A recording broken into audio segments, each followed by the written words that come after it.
Bismillahirrahmanirrahim. Assalamualaikum warahmatullahi wabarakatuh. Waalaikumsalam warahmatullahi wabarakatuh. Baiklah anak-anak, apa kabarnya hari ini? Baik Pak. Baik. Sebelum Bapak mulai pelajaran, Bapak ingin mengabsen terlebih dahulu siapa yang tidak hadir pada hari ini. Masuk semua Pak. Peralatan yang tidak berkaitan dengan pelajaran hari ini harap disimpan. Dan sebelum memulai pelajaran, ketua kelas pimpin doa. Baiklah, sebelum kita mulai pembelajaran, marilah kita berdoa. Berdoa mulai. Berdoa selesai. Sebelum masuk kepada materi kita tentang hari ini, Bapak ingin mengingatkan tentang materi minggu lalu tentang puasa. Ya, apa itu puasa? Puasa itu menahan diri dari makan, minum, dan nafsu Pak. Baik. Nah, marilah perhatikan, kita akan belajar hari ini tentang kerajaan-kerajaan yang ada di Indonesia. Yang pertama Siapa? Ya, dah. 5. Kita akan membahas tentang kerajaan yang ada di Sulawesi.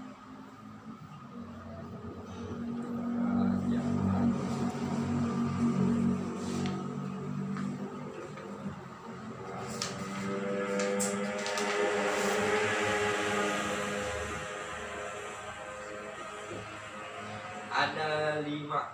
Yang pertama, kerajaan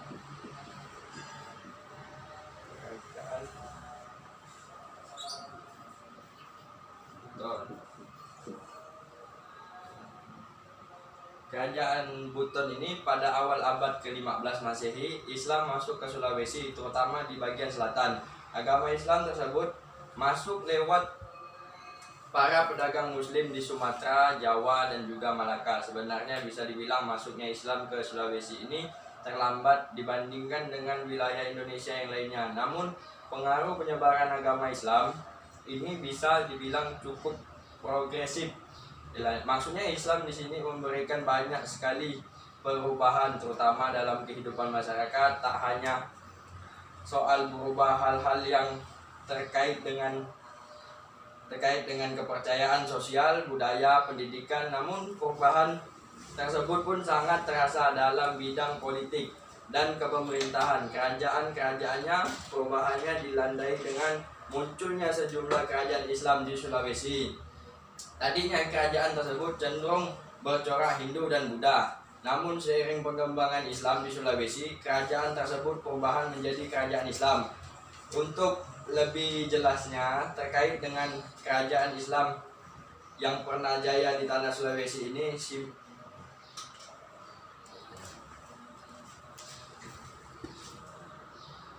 yang pertama, Kesultanan Buton. Kesultanan Buton merupakan kerajaan Islam yang terdapat di Sulawesi Tenggara. Kerajaan ini sendiri telah berdiri cukup lama sebelum Islam menempati tahun Sulawesi. Kerajaan ini muncul sekitar abad ke-14 Masehi. Awalnya kerajaan yang ada bercorak Hindu Buddha, namun karena perkembangannya Islam yang cukup pesat di Sulawesi, kerajaan ini pun kemudian berubah menjadi kerajaan Islam. Kesultanan Buton ini menguasai sejumlah daerah di Kepulauan Buton, termasuk kawasan perairan. Namun Buton sendiri memang sudah dikenal sejak zaman Majapahit, bukan kitab negara atau agama, negara kertagama dan sumpah yang diucapkan oleh Majapahit Gajah Mada yang dikenal dengan Sumpah Palapa pun menyebutkan nama Buton berulang-ulang. Kesultanan ini tetap ada sampai saat ini. Yang kedua, Kesultanan Bangai. Kesultanan Bangai sendiri adalah sebuah kerajaan Islam yang terdapat di Sulawesi. Letak tepatnya kerajaan ini berada di semenanjung timur pulau Sulawesi dari Kepulauan Bangai. Kerajaan ini sendiri berdiri sesudah Islam masuk ke Sulawesi atau pada abad ke-16 Masehi. Hingga saat ini kerajaan Bangai tetap masih ada dan tetap masih lestari. Kerajaan Bangai sebenarnya pernah mengalami masa keterpurukan setelah kalah dari Majapahit dan menjadi bagian dari wilayah kekuasaan Majapahit. Namun seiring berjalannya waktu, pengaruh Majapahit mulai runtuh. Hal ini terjadi seiring dengan perkembangan Islam di Sulawesi. Saat itu kerajaan Bangai pun menjadi kerajaan independen yang bercorak Islam. Selanjutnya kerajaan Gorontalo. Kerajaan yang satu ini sebenarnya terdiri dari dua kerajaan yang membentuk toleransi atau peraturan. Peraturan dua kerajaan ini membentuk kerajaan yang cukup besar. Untuk Goa sendiri menguasai daerah di dataran tinggi, sementara untuk Talo menguasai daratan pesisir. Saking besarnya kerajaan yang satu ini pernah berpengaruh sangat penting terhadap jalur perdagangan di wilayah timur Nusantara. Kerajaan ini sebenarnya berdiri sebelum Islam masuk ke Sulawesi, atau lebih tepatnya pada tahun 13 Masehi. Kerajaan ini akhirnya bergabung ke Negara Kesatuan Republik Indonesia pada tahun 1946 dengan Andi Ijo Damego Mutawang Karaeng Laloang Sultan Muhammad Abdul Qadir Abdullah yang menjadi raja terakhirnya. Baiklah, selanjutnya kerajaan Bone.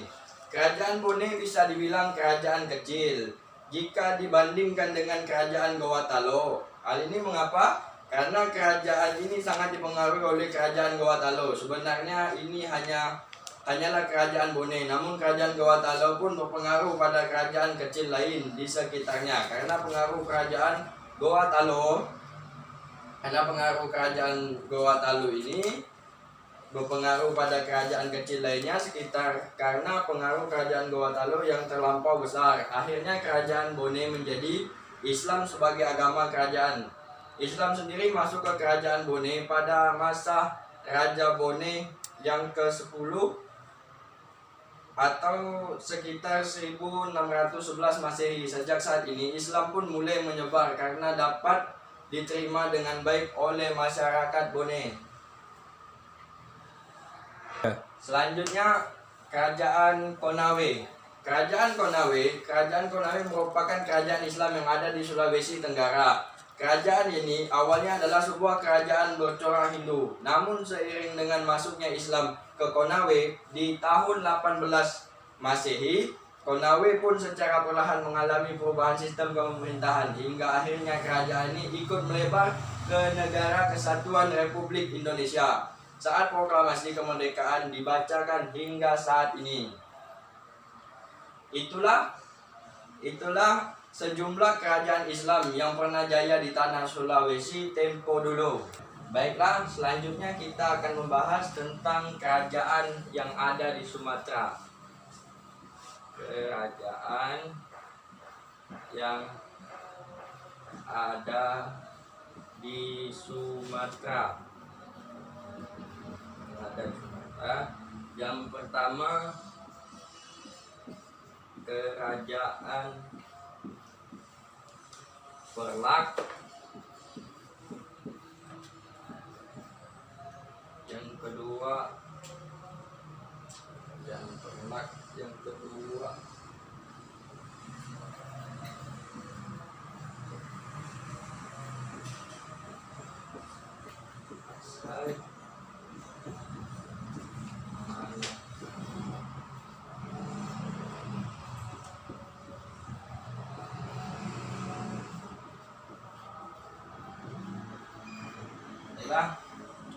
pertama, kerajaan Perlak. Kerajaan Islam di Perak di Sumatera terdiri pada hari Selasa 1 Muharram 225 Hijriah atau 840 Masehi dengan kerajaan pertamanya Syekh Maulana Abdul Aziz Shah atau peranakan Arab Quraisy dengan putri Perlak atau yang terkenal dengan gelar Sultan Alauddin Syekh Maulana Abdul Aziz Shah. Ketika itu ibu kota kerajaan Langgeng berubah dari Bandar Perlak menjadi Bandar Khalifah. Mengapa diganti? Karena untuk mengenang jasa nakoda khalifah yang sudah membudayakan Islam kepada masyarakat Asia Tenggara yang dimulai di Perlak. Baiklah, selanjutnya Kerajaan Samudra Pasai. Ada sumber yang mengatakan bahwa tanggal berdirinya Kerajaan Samudra Pasai adalah tahun 433 Hijriah atau 1024 Masehi. Dengan pendirinya adalah Maurahir yang telah menjadi raja bergelar Maharaja Mahmud Syah. Beliau memerintah sampai tahun 470 Hijriah atau 1078 Masehi. Setelah itu pemerintahan dipegang oleh Maharaja Manur Shah 470 sampai 527 Hijriah atau 1078 Masehi sampai ke 1133 Masehi. Baiklah, selanjutnya Kerajaan Malaka. Kerajaan Malaka berdasarkan sejarah Melayu, para Mewa merupakan keturunan dari Sang Nila Utama, anak Sang Seperda dari Palembang yang dinikahkan dengan Beni Putri Pemaisuri Iskandar Shah Ratu Bintan yang hijrah ke Tumasik dan diangkat sebagai raja dengan gelar Tribhuwana. Di masa kekuasaan Prameswara datang serangan dari Majapahit yang menyebabkan raja dan mengendalikan diri ke semenanjung Melayu.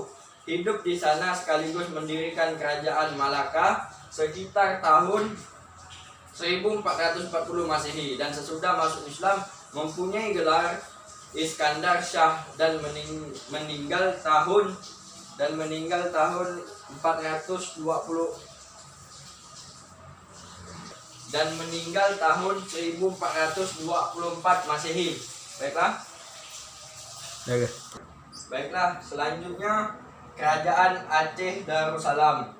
Sejarah lahirnya Kerajaan Aceh Darussalam. Portugis telah bisa memaksa nafsu penjajahannya kepada para raja seperti Kerajaan Islam Jaya, Samudra Pasai, dan Kerajaan Islam Pider. Hal itu terjadi menjelang akhir abad 15 dan awal ke-16. Di saat itulah muncul seorang tokoh yang berusaha mempersatukan 6 kerajaan, yaitu Pide, Indra Purba, Samudra Pasai, dan Kerajaan Perlak, Kerajaan Tamiang, dan Indrajaya. Pada tahun 1514, Ahli Mugyed Shah dilantik sebagai sultan yang diangkat pada tahun 1514 sampai 1530 Masehi dengan nama Kerajaan Aceh Darussalam. Wilayahnya meliputi Aru sampai Pancu di pantai utara dan Jaya sampai ke barat di pantai barat dengan ibu kota Banda Aceh Darussalam. Baiklah, selanjutnya yang terakhir adalah kerajaan yang ada di Jawa. Kerajaan yang ada di Jawa yaitu Kerajaan Cirebon.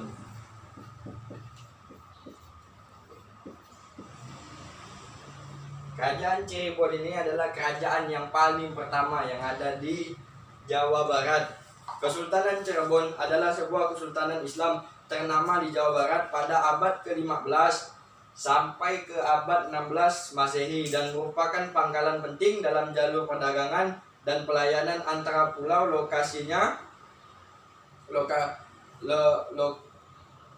Perdagangan dan pelayanan antar pulau lokasinya ia pantai utara Pulau Jawa yang merupakan perbatasan antara Jawa Tengah dan Jawa Barat, membuatnya menjadi pelabuhan dan jembatan antara kebudayaan yang khas, yaitu kebudayaan Cirebon yang tidak didominasi kebudayaan Jawa maupun kebudayaan Sunda.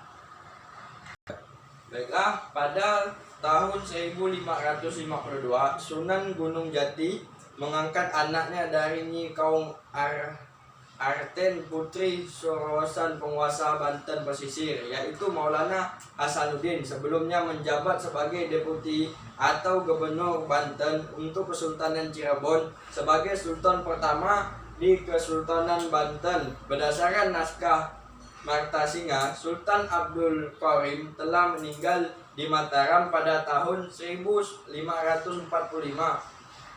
Sukajaya atau sekitar tahun 1642 Masehi. 12 tahun setelah kepergiannya ke Mataram, Kesultanan Cirebon didirikan di dalam Agung Paguwati sebagai pusat pemerintahan negara Islam. Kesultanan Cirebon letak dalam Agung Paguwati setelah menjadi keraton Kesepuhan Cirebon. Baiklah, dan terakhir saya akan menyampaikan tentang sejarah-sejarah kerajaan yang ada di Cirebon. Menurut Sulingningrat yang mendasarkan pada naskah Babat di Tanah Sunda dan ada pada naskah cerita Purwa Caruban Negeri Cirebon pada awalnya adalah setelah di kuku kecil yang dibangun oleh Ki Godeng Tapah yang lama kelamaan berkembang menjadi sebuah desa yang ramai dan diberi nama Caruban atau bahasa Sunda campuran karena di sana bercampur para pendatang dari berbagai macam suku, bangsa, agama, bahasa, adat istiadat dan mata pencarian yang berbeda untuk bertempat tinggal atau berdagang. Mengingat pada awalnya sebagian besar mata pencarian masyarakat adalah sebagai nelayan, maka berkembangnya pekerjaan menangkap ikan dan rebon atau udang yang kecil di sepanjang pantai serta pembuatan terasi, petis dan garam dari istilah bekas pembuatan terasi, belandeng dari udang, rebon. Inilah berkembangnya sebuah Cirebon atau bahasa Sunda air rebon yang kemudian disatukan menjadi Cirebon dengan dukungan pelabuhan yang ramai dan sumber daya alam dari pedalaman Cirebon kemudian menjadi sebuah kota besar dan menjadi salah satu pelabuhan penting di pesisir utara Jawa, baik dalam kegiatan pelayanan dan perdagangan di Kepulauan Nusantara maupun dengan bagian dunia lainnya. Selain itu, Cirebon tumbuh menjadi cikal bakal di pusat penyebaran agama Islam di Jawa Barat. 3.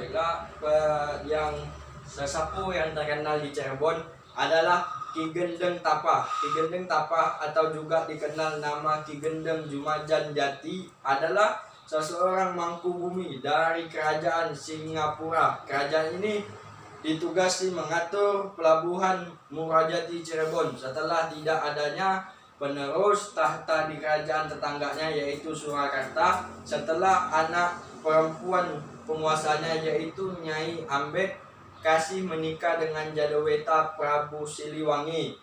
Baiklah, sampai di sini penjelasan Bapak. Bapak ingin bertanya apakah ada yang kurang jelas, apakah kurang paham, apakah ada yang ingin ditanyakan? Jelas, Pak. Baiklah, sudah mengerti.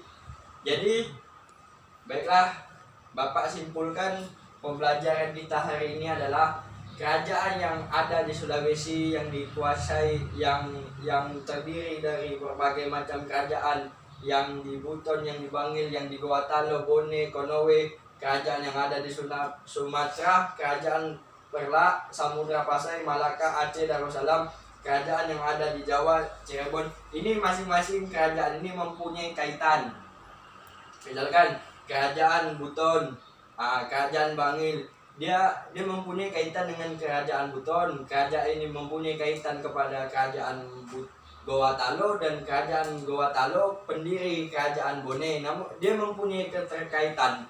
Ilahnya masing-masing kerajaan tuh dia mempunyai keterkaitan kepada kerajaan yang satu dan lainnya, dan banyak dari kerajaan yang kita bahas pada hari ini dia bergabung dengan pemerintahan NKRI, Negara Kesatuan Republik Indonesia, istilahnya. Dan kerajaan dan budaya adat istiadat yang ada di Indonesia ini wajib untuk kita lestarikan, wajib untuk kita kenang, wajib untuk kita pelajari kisah-kisah tentang penyampaian kerajaan dari zaman dulu, penyampaian terhadap sejarah-sejarah yang terjadi dahulu, penyampaian Islam melalui perairan, daratan, melalui perdagangan, lalu apa, itu wajib untuk kita kuasai, wajib untuk kita cari tahu agar dapat kita sampaikan kepada generasi-generasi seterusnya, agar semuanya memahami jalan masuknya, karena ajaran agama Islam itu penyampaiannya melalui perdagangan, melalui kerajaan. Yang kerajaan sebelum yang kita bahas ini, ada yang sebelumnya bercorak Hindu berubah menjadi bercorak Islam, ada yang dulunya beragama Hindu berubah menjadi agama Islam seiring dengan perubahan waktu. Baiklah, hanya ini materi yang Bapak sampaikan pada hari ini, kurang lebihnya Bapak mohon maaf. Sebelum Bapak menutup pembelajaran hari ini, marilah ketua kelas pimpin doa. Baiklah, sebelum kita mengakhiri pelajaran hari ini, mari kita berdoa bersama-sama. Berdoa dimulai. Berdoa selesai. Alhamdulillah. Wassalamualaikum warahmatullahi wabarakatuh.